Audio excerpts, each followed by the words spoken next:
प्रधानमंत्री आवास में प्रधानमंत्री नरेंद्र मोदी के आगमन पर कुछ महत्वपूर्ण और बड़ी सौगात मिलने की संभावना है, जिसे उप मुख्यमंत्री विजय शर्मा ने एक बयान में उल्लेख किया है। उन्होंने कहा है कि यह अवसर न केवल प्रशासनिक दृष्टिकोण से महत्वपूर्ण है, बल्कि यह स्थानीय विकास और कल्याण के लिए भी एक महत्वपूर्ण मील का पत्थर सिद्ध हो सकता है।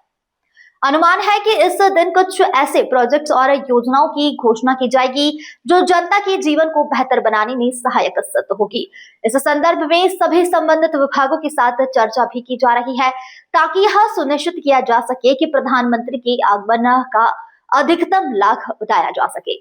विगत सरकार जो भूपेश बघेल जी की थी, उन्होंने 18 लाख गरीबों के आवास रोक कर रखे थे और ये वादा था जनता के साथ कि नई सरकार भाजपा की बनेगी तो 18 लाख प्रधानमंत्री आवास दिए जाएंगे।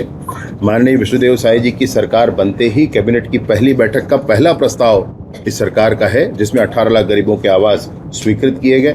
उसके लिए राशि की व्यवस्था की गई और आपको मुझे बताते बड़ा हर्ष हो रहा है कि 18 के 18 लाख आवास स्वीकृत किए जा चुके हैं। अब उसमें आपको ध्यान होगा कि प्रतिदिन हमारे यहाँ 18,000 लगभग आवास हम बना रहे हैं।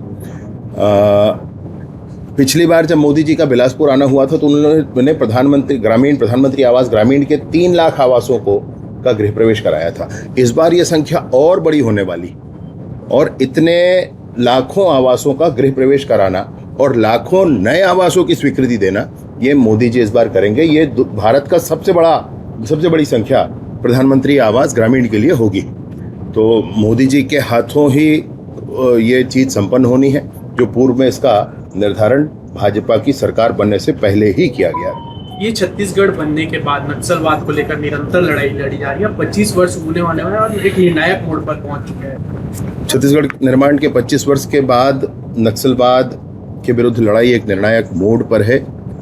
विशेष रूप से सभी सरकारों ने काम किया, मैं नहीं कहता किसी ने कम किसी ने ज़्यादा किया, सभी सरकारों ने काम किया। परंतु अभी डबल इंजन की सरकार है, माननीय नरेंद्र मोदी जी के नेतृत्व की सरकार, माननीय अमित शाह जी की रणनीतियां और माननीय विष्णुदेव साई जी का मार्गदर्शन, इसके माध्यम से सभी पूरी टीम ने काम किया है और एक निर्णायक मोड़ पर छत्तीसगढ़ में नक्सलवाद है।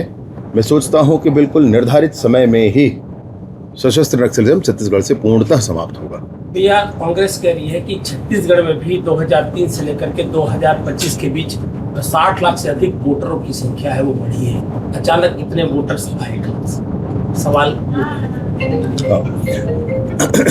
जो घुसपैठिए इनके प्रिय होते हैं, इनके कारण ही ये कुछ बढ़ता है। अन्य जो नए वोटर होंगे वो देखा जाएगा।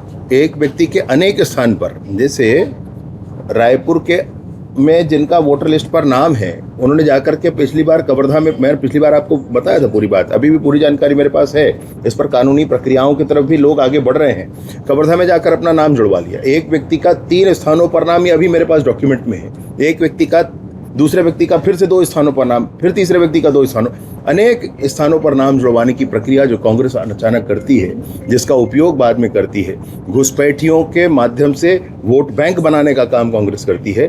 एक बड़ा कारण उसमें यह है। दूसरे कारण अन्य भी हो सकते हैं। इसी के कारण SIR किया जा रहा है।